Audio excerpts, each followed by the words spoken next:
अजून एक सन्मान या ठिकाणी आमच्या सर्व ताईंनी जो माझा ठरवलेला आहे तो सन्मान होईल. मुलांना शैक्षणिक वस्तूचं वाटप आपण करू आणि मग साहेब आम्ही आपल्याला अडवणार नाही. नंतर आमचे खूप साहित्यिक मित्र, कवी मित्र या ठिकाणी उपस्थित आहेत, सबनीस साहेब उपस्थित आहेत. आम्ही आमच्या कार्यक्रमाचं दुसरं सत्र त्यानंतर या ठिकाणी सुरू ठेवू. आपल्याला जर कविता किंवा भाषण ऐकायची असतील तर आपण थांबू शकता, मला वाटतं ते आपण ऐकणार नाही.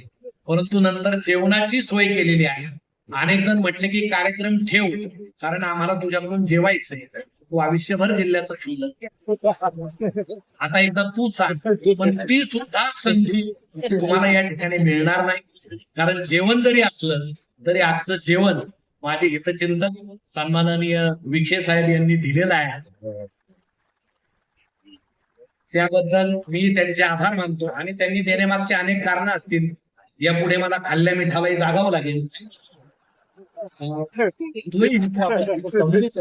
तेव्हा आपण सर्वजण आला. मी मनापासून आपले आभार मानतो. सर्वांनी आनंदी राहा, आपण आनंदी राहिलं की मी सुद्धा आनंदी राहील. सर्वांना धन्यवाद.